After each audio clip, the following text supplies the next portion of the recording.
बांग्लादेश एक ऐसा देश जो एक भयानक आज़ादी की लड़ाई के बाद बना था, आज एक क्रॉसरोड पर खड़ा है।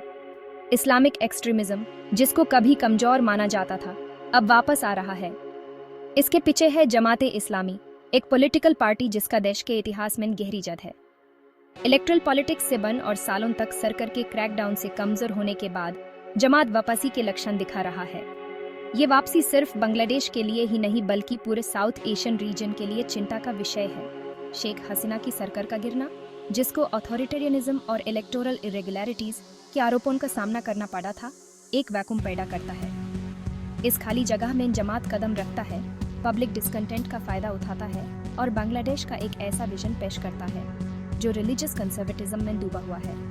उनकी स्ट्रैटेजी मल्टीफेसेटेड है, जिसमें स्ट्रीट प्रोटेस्ट के साथ साथ एक सोफिस्टिकेटेड सोशल मीडिया कैंपेन भी शामिल है। पार्टी एक्टिवली यंग वोटर्स को भी अपनी तरफ करने की कोशिश कर रहा है, जो करंट पॉलिटिकल लैंडस्केप से डिसइल्यूजन्ड है।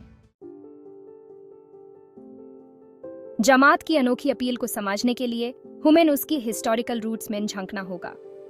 1941 में इस्लामिक स्कॉलर अबुल अला मौदूदी ने जमात ए इस्लामी की स्थापना की थी, जिसका सपना एक ऐसा समझ था जिसका शासन शरिया लॉ के हिसाब से हो।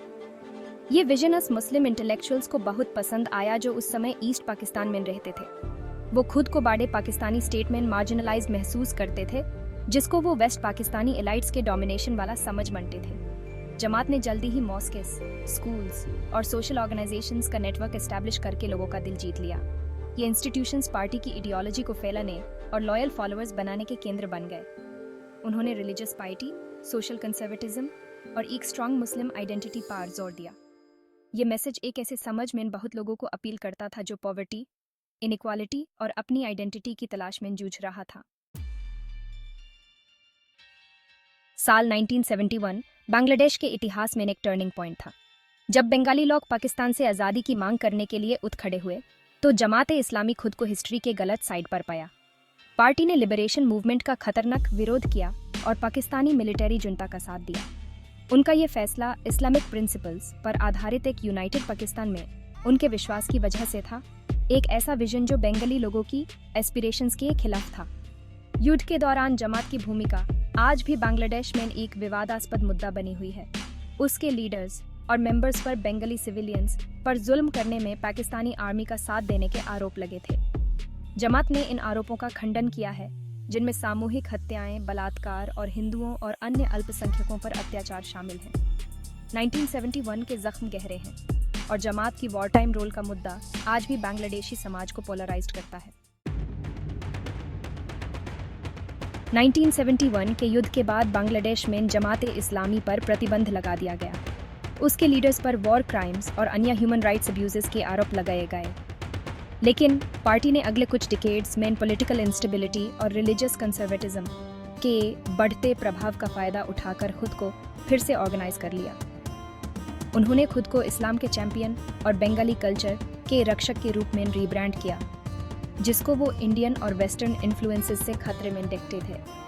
2010 के आसपास जमात के खिलाफ एक बार फिर से लहर मुड़ने लगी। शेख हसीना के नेतृत्व वाली अवामी लीग सरकार ने 1971 के युद्ध के दौरान अत्याचार के आरोपी लोगों पर मुकदमा चलाने के लिए एक वॉर क्राइम्स ट्रिब्यूनल की शुरुआत की। जमात के कई बड़े नेताओं को दोषी ठहराया गया और मौत की सजा सुनाई गई, जिनमें मोतियुर रहमान निजामी और अली एहसान मोहम्मद मुजाहिद शामिल हैं। इन फांसियों का जहां कुछ लोगों ने लंबे समय से लंबित न्याय के रूप में स्वागत किया, वहीं दूसरों ने राजनीति से प्रेरित होने की निंदा की।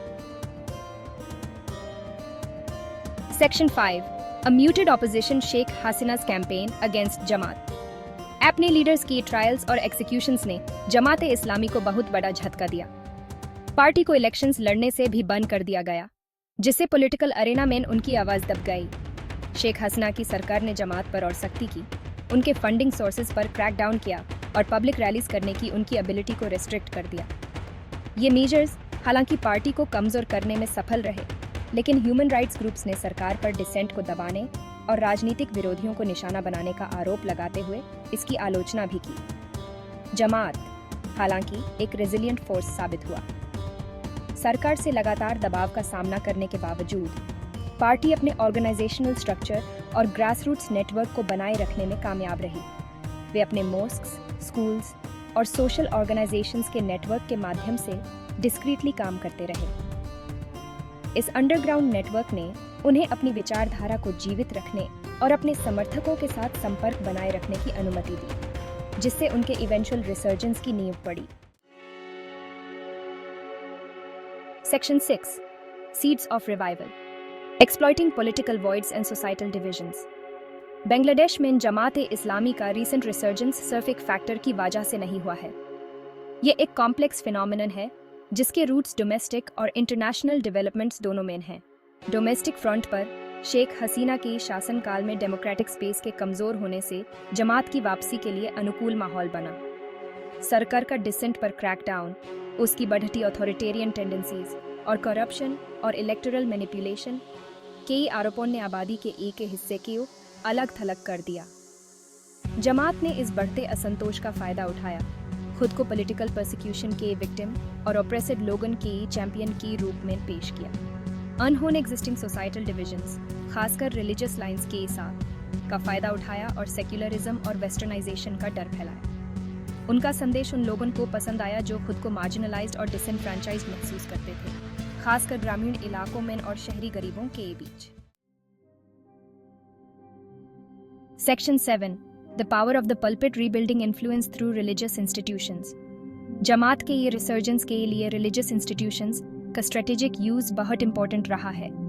मॉस्क्स, जो हमेशा से पार्टी के आउटरीच एफर्ट्स का केंद्र रहे हैं, वॉर क्राइम्स ट्राइब्यूनल के बाद के दौर में और भी महत्वपूर्ण भूमिका निभाने लगे। एपीएनई पॉलिटिकल एक्टिविटीज कम होने के कारण जमात लीडर्स ने अपना मैसेज फैलाने और समर्थन जुटाने के लिए पुलपिट का रुख किया।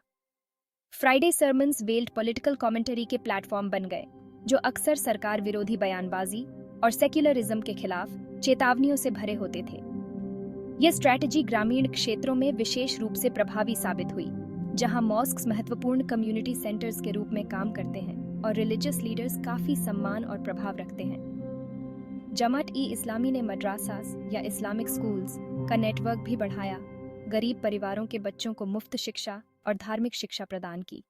ये इंस्टीट्यूशंस, जो अक्सर मिनिमल गवर्नमेंट ओवरसाइट के साथ काम करते हैं, जमात की विचारधारा में डूबी एक नई पीढ़ी के लिए ब्रीडिंग ग्राउंड्स बन गए। Section 8 A new generation, a familiar ideology, youth outreach and recruitment. युवा लोगों को एंगेज करने के महत्व को समझते हुए जमात-ए-इस्लामी ने बांग्लादेश के युवाओं के बीच महत्वपूर्ण पैठ बनाई है। उन्होंने सोशल मीडिया की पावर का इस्तेमाल करते हुए एक वाइब्रेंट ऑनलाइन प्रेजेंस बनाई है, जो ट्रेडिशनल मीडिया आउटलेट्स को बाईपास करती है। फेसबुक, यूट्यूब और टिकटॉक जैसे प्लेटफॉर्म्स पर Jamaat affiliated accounts religious sermons, political commentary और न्यूज स्टोरीज शेयर करते हैं, जो अक्सर सरकार की आलोचना करते हैं या एक कंजर्वेटिव इस्लामिक वर्ल्ड व्यू को बढ़ावा देते हैं। यह ऑनलाइन स्ट्रैटेजी उन युवाओं तक पहुंचने में विशेष रूप से प्रभावी साबित हुई है, जो इकोनॉमिक अपॉर्चुनिटीज की कमी से निराश है और सत्ताधारी एलीट वर्ग के परसीव्ड करप्शन और इनएफिशिएंसी से फ्रस्ट्रेटेड है। जमात उन्हें बिलोंगिंग, पर्पस और आइडेंटिटी का एहसास कराती है, अक्सर अपने मैसेज को सोशल जस्टिस और परसीव्ड वेस्टर्न कल्चरल इंपीरियलिज्म के खिलाफ रेजिस्टेंस की भाषा में पेश करती है।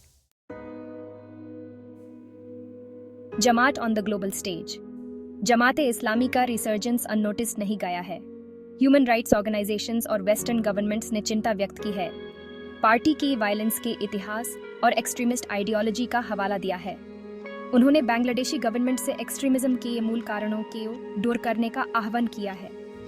इन अपील्स को हिपोक्रेसी और डबल स्टैंडर्ड्स की आरोपों का सामना करना पड़ा है।